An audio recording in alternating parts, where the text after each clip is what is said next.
دین کی معلومات کے لیے چینل کو سبسکرائب کریں۔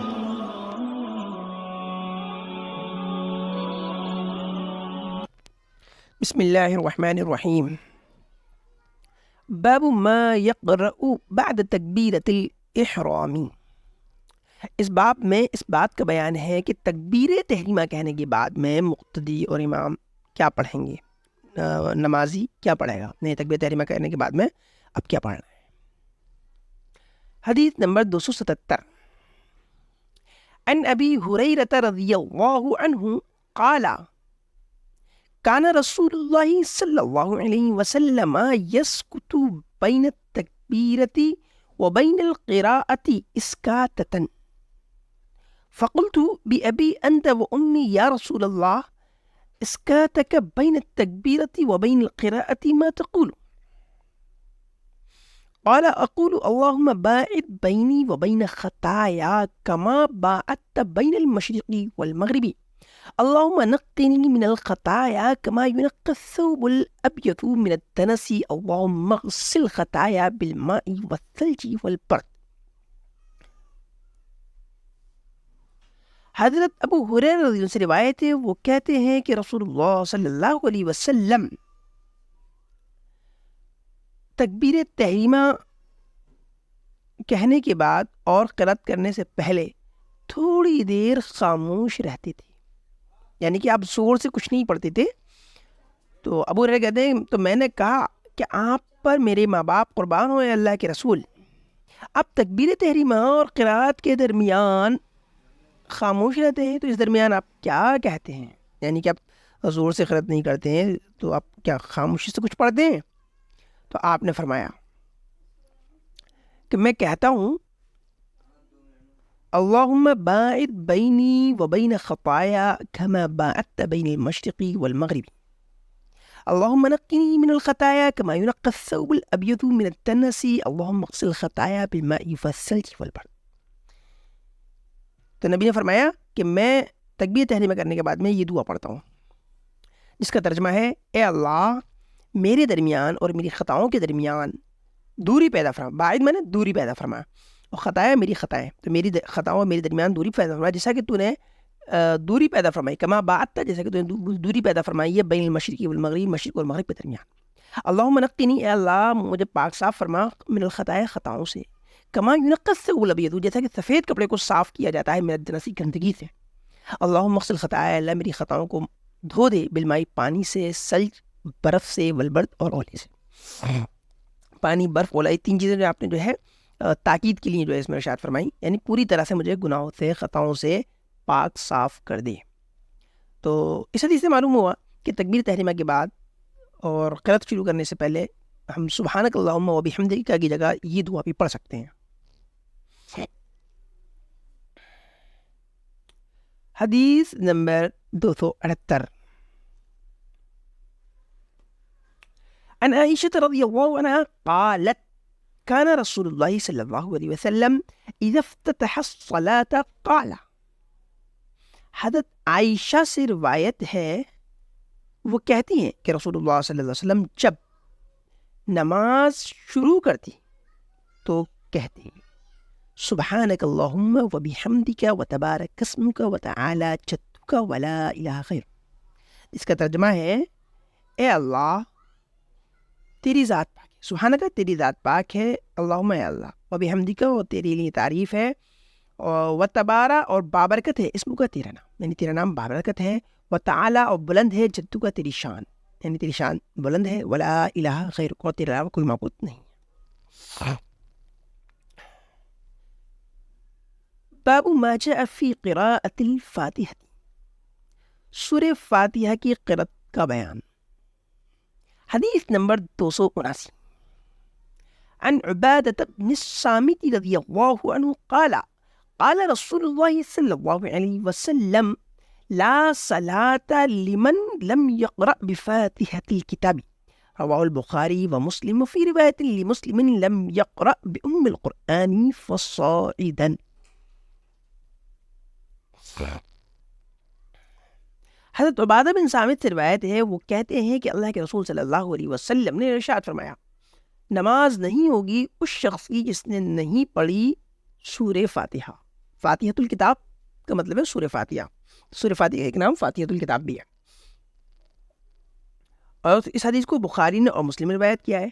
اور مسلم کی روایت میں لمن لم یقرأ بفاتحہ کتاب کی جگہ ہے لم یقرأ بأم القرآن فصاعدا. لم یقرأ نہیں پڑھی بأم القرآن ام قرآن. ام قرآن جو ہے سورہ فاتحہ کا دوسرا نام ہے. سورہ فاتحہ کا ایک نام ام قرآن بھی ہے کہ ام القرآن جس نے نہیں پڑھی اس کی نماز نہیں ہوگی فصاعدا اور اس سے کچھ زیادہ. مطلب سورہ فاتحہ بھی پڑھنی ہے اور سورہ فاتحہ کے علاوہ کوئی اور سورت بھی پڑھنی ہے. تو یہ دونوں چیزیں ضروری ہیں ورنہ نماز نہیں ہوگی.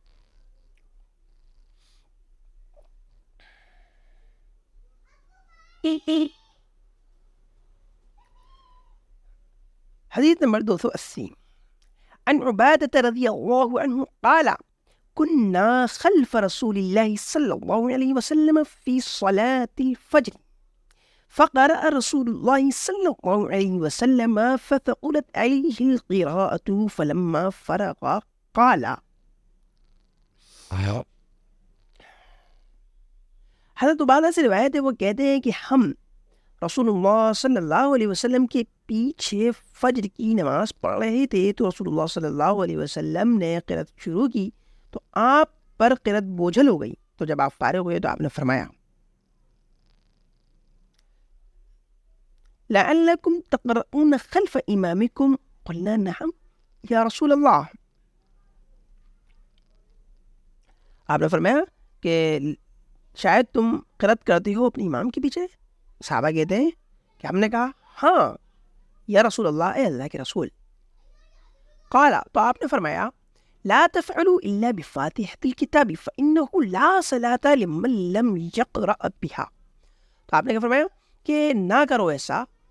ہاں سوائے فاتحۃ الکتاب کے، یعنی سورہ فاتحہ کے علاوہ کچھ بھی امام کے پیچھے نہ پڑھو، اس لیے کہ اس شخص کی تو نماز ہی نہیں ہوگی جس نے اس کو نہیں پڑھا. رواہ ابو داؤد والترمذی والبخاری فی جزء القراءۃ. اس حدیث کو ابو داؤد اور ترمذی نے اور بخاری نے قرأت کے جز میں بیان کیا ہے. اس حدیث کی بنا پر امام شافعی رحمۃ اللہ علیہ اور دیگر مسالک کے لوگ اور اہل حدیث اس طرف گئے ہیں کہ سورہ فاتحہ کا پڑھنا نماز میں ہر ایک کے لیے ضروری ہے، چاہے وہ مقتدی ہو، چاہے امام ہو، چاہے اکیلے نماز پڑھ رہا ہو. مقتدی کو بھی امام کے پیچھے سورہ فاتحہ ضرور پڑھنی چاہیے ورنہ اس کی نماز نہیں ہوگی.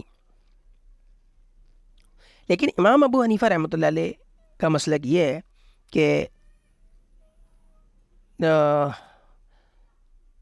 مقتدی کو امام کے پیچھے سورہ فاتحہ نہیں پڑھنی ہے. امام کی قرأت جو ہے وہ مقتدی کے لیے کافی ہے. اور جہاں تک اس حدیث کا تعلق ہے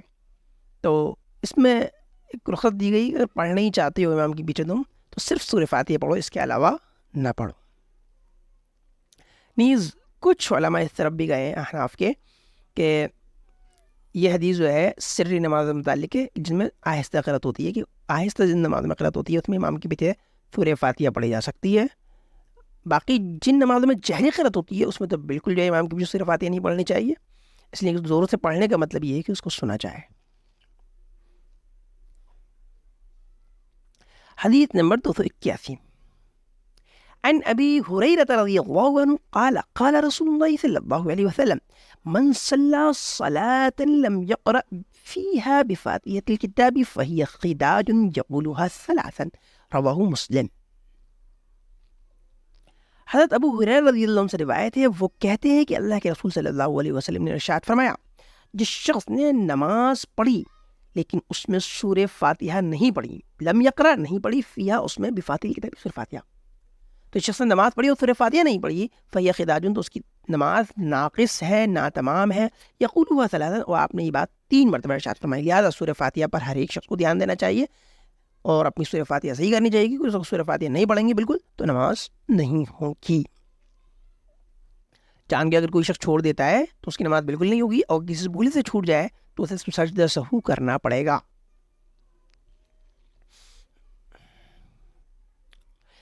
یہ حدیث بھی جو ہے امام شافعی اہل حدیث حضرات کی اس بات میں دلیل ہے کہ امام کے پیچھے مقتدی کو بھی سورہ فاتحہ پڑھنی چاہیے. لیکن جو احناف ہیں وہ اس حدیث کو جو ہے امام پر اور اکیلی نماز پڑھنے والے پر منطبق کرتے ہیں اور جو شخص امام کے پیچھے نماز پڑھ رہا ہے اس کے لیے قرأت کو ضروری نہیں سمجھتے ہیں، اور اس تعلق سے جو احادیث ہیں وہ آگے آ رہی ہیں جو حناف کی دلیل ہے، اس سے پتہ چلتا ہے کہ مقتدی کے امام کے پیچھے قرأت نہیں کرنی ہے۔ باب ما جاء فی ترک القراءۃ للمقتدی، اس باب میں اس بات کا بیان ہے کہ مقتدی جو ہے وہ قرأت چھوڑ سکتا ہے، یعنی کہ مقتدی کو قرأت نہیں کرنی امام کے پیچھے۔ حدیث نمبر 282 عن ابی موسیٰ رضی اللہ عنہ قال ان رسول اللہ صلی اللہ علیہ وسلم خطبنا فبین لنا سنتنا وعلمنا صلاتنا فقال، حضرت ابو موسیٰ رضی اللہ عنہ سے روایت ہے، وہ کہتے ہیں کہ رسول اللہ صلی اللہ علیہ وسلم نے خطبنا ہمیں خطبہ دیا، فبین لنا سنتنا تو ہمارے لیے سنت طریقہ بیان کیا، وعلمنا اور ہم کو سکھائی صلاتنا ہماری نماز، اور ہمیں نماز سکھائی۔ فقال تو آپ نے کیا فرمایا، اذا صلیتم کہ جب تم نماز پڑھو، فاقیموا صفوفکم تو اپنی صفوں کو سیدھا کر لو، ثم لیؤمکم احدکم پھر تم میں سے کوئی شخص تمہاری امامت کرے، یعنی کہ جماعت سے نماز۔ فاذا کبرا تو جب امام تکبیر گئے، فکبروا تو تم بھی تکبیر کہو، واذا قرأ اور جب وہ قرأت کرے، فانصتوا تو تم خاموش رہو، وَإِذَا قَالَ اور جب وہ کہے غیر المغضوب علیہم ولا الضالین فقولوا آمین، اور جب امام کہے غیر المغضوب علیہم ولا الضالین یعنی سورہ فاتحہ ختم کر لے تو تم آمین کہو۔ یجبکم اللہ تو اللہ تبارک و تعالیٰ تمہاری دعا کو قبول فرمائے گا، یعنی کہ جو سورہ فاتحہ ہے اس میں دعا اللہ تعالیٰ سے کی گئی ہے، اس کا ایک نام دعا بھی ہے، جس میں اس صورت میں پہلے انسان اللہ کی تعریف کرتا ہے آدھی صورت میں، اور آدھی صورت میں اللہ سے دعا مانگتا ہے کہ سیدھے راستے کی، کہ اللہ میں سیدھا راستہ تھا فرما، تو آمین کہنے سے اللہ تعالیٰ ہماری اس دعا کو قبول فرمائیں گے۔ فَإِذَا كَبَّرَ پھر وہ جب تکبیر کہے، ورکع اور رکوع کرے، فَكَبِّرُوا وَارْكَعُوا تو تکبیر کہو رکوع کرو، فَإِنَّ الْإِمَامَ يَرْكَعُ قَبْلَكُمْ تو امام رکوع کرے گا تم سے پہلے، وَيَرْفَعُ اور وہ رکوع سے اٹھے گا قبلکم تم سے پہلے۔ فقال رسول اللہ صلی اللہ علیہ وسلم تو اللہ کے رسول صلی اللہ علیہ وسلم فرمایا، فَتِلْكَ بِتِلْكَ تو یہ اس کے بدلے میں ہے۔ اس حدیث سے معلوم ہوا کہ مقتدی کو امام کے پیچھے قرأت نہیں کرنی ہے، صرف اور صرف جو کہتے ہیں تکبیر کرنی امام کے ساتھ میں اور ثنا پڑھنی ہے، اس کے بعد الحمد شریف کے مکمل ہونے تک خاموش رہنا ہے، پھر جب الحمد شریف مکمل ہو جائے تو آمین کہنا ہے۔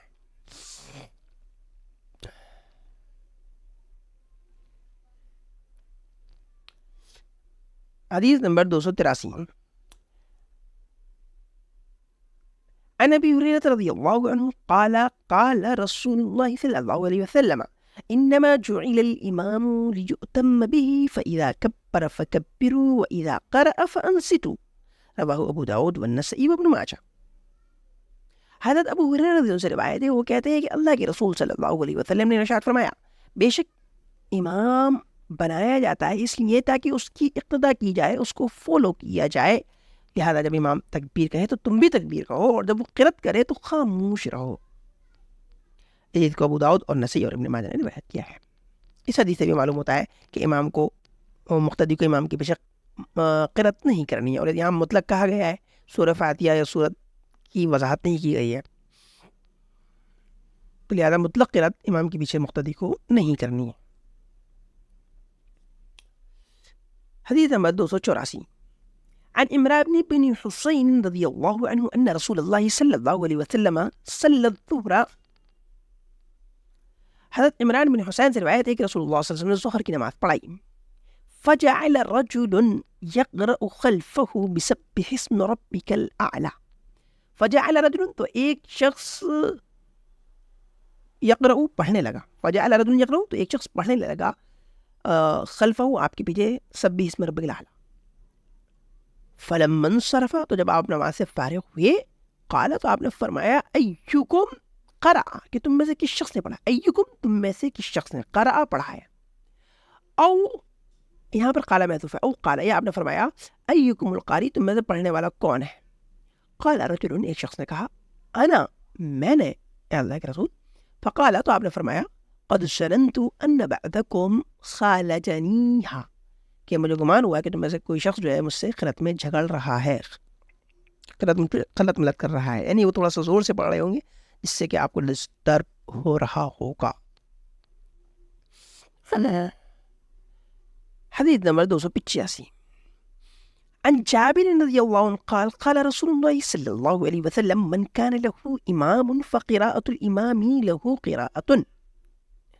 حضرت جابر سے روایت ہے، وہ کہتے ہیں اللہ کے رسول صلی اللہ علیہ وسلم نے ارشاد فرمایا کہ جس شخص کا امام ہو، یعنی کہ جو امام کے پیچھے نماز پڑھ رہا ہے، تو امام کی قرأت کرنا اس کی طرف سے قرأت کے لیے کافی ہے. یعنی امام نے قرأت کر لی تو اس نے بھی کر لی، اس کو الگ سے قرأت نہیں کرنی ہے. رواه الحافظ احمد بن منیع فی مسنده ومحمد بن حسن فی المعطا والطحاوی والدارقطنی. اس کو حافظ احمد بن منیع نے اپنی مسند میں اور محمد بن حسن نے معطا میں اور طحاوی اور دارقطنی نے روایت کیا ہے. باب تأمین الامام والمأموم وما جاء فی الجہر والسر به. اس حدیث میں اس بات کا بیان ہے کہ امام کو اور مقتدی کو، امام کے بعد وہ لفظ معموم ہے، معموم کہتے ہیں مقتدی کو، تو امام کو اور مقتدی کو آمین کہنا ہے، اور آمین زور سے کہنا ہے یا آہستہ کہنا ہے، اس کی بھی اس کے اندر وضاحت کی گئی ہے. حدیث نمبر 286 عن ابی ہریرہ رضی اللہ عنہ قال قال رسول اللہ صلی اللہ علیہ وسلم. حضرت ابو ہریرہ سے روایت ہے، وہ کہتے ہیں کہ اللہ کے رسول صلی اللہ علیہ وسلم نے ارشاد فرمایا اذا امن الامام، اذا جب امن آمین کہے، الامام امام جب امام آمین کہے، فامنوا تو تم بھی آمین کہو، فانه من فافق تأمینه تأمین الملائکۃ غفر له ما تقدم من ذنبه. تو جان لو کہ جس شخص کی آمین ملائکہ کے آمین کہنے کے ساتھ ساتھ ہو جائے تو اس کے پچھلے گناہ معاف کر دیے جاتے ہیں.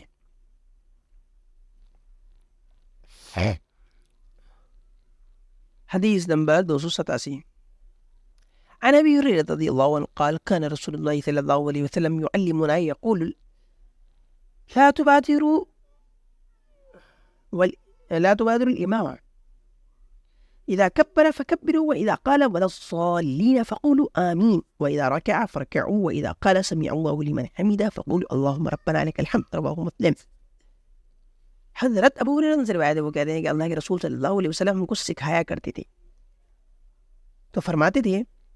کہ امام سے جلدی نہ کرو، یعنی کسی بھی رکن میں امام سے ہمیں آگے نہیں بڑھنا چاہیے. تو جب امام تکبیر کہے تو تم بھی تکبیر کہو، اور جب وہ ولا الضالین کہے تو تم آمین کہو،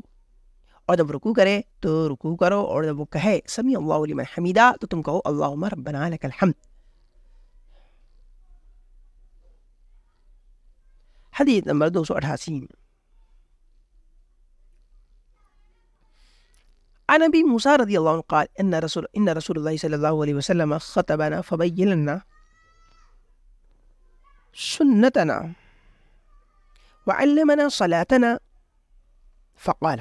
حضرت ابو موسیٰ سے روایت ہے، وہ کہتے ہیں کہ رسول اللہ صلی اللہ علیہ وسلم نے خطبنا، ہمیں خطبہ دیا، فبین لنا سنتنا تو ہمارے سامنے سنت طریقہ بیان کیا، وعلمنا صلاتنا اور ہمیں نماز سکھائی. فقال تو آپ نے فرمایا اذا صلیتم جب تم نماز پڑھو، فاقیموا صفوفکم تو اپنی صفوں کو درست کر لو، ثم لیؤمکم احدکم پھر تم میں سے ایک شخص امامت کرے، فاذا کبرا تو جب وہ تکبیر کہے، فکبر تو تم بھی تکبیر کہو، واذا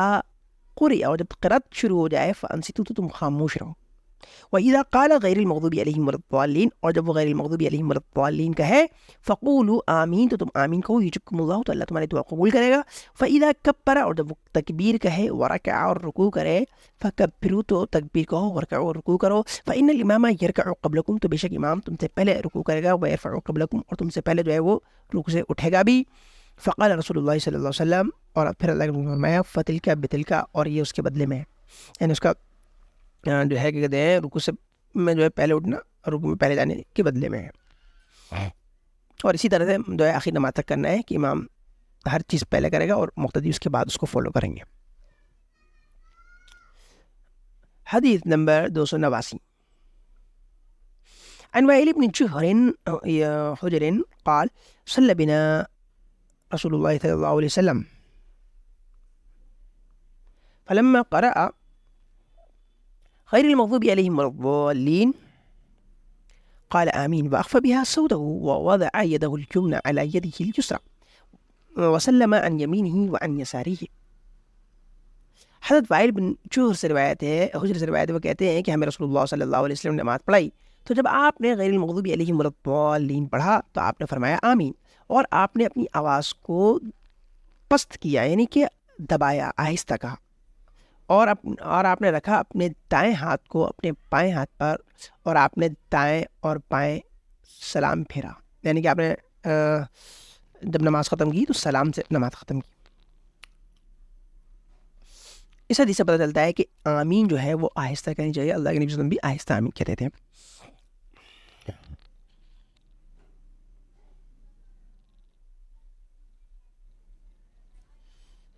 حدیث نمبر 290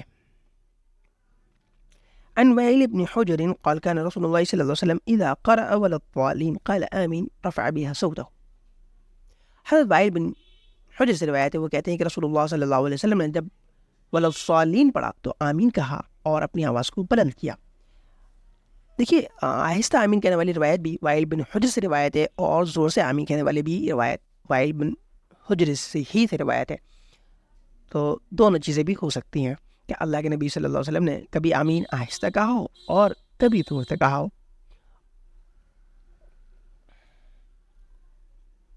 لہذا اس میں مسلمانوں کو آپس میں زیادہ بحث نہیں کرنی چاہیے کہ آمین زور سے کہنی ہے آہستہ کہنی ہے، جو چاہے جو زور سے کہے جو چاہے آہستہ کہے، دونوں طرح سے کہہ سکتے ہیں، دونوں طرح سے حدیث سے ثابت ہے، اور ایک ہی صحابی سے دونوں روایتیں ثابت ہیں۔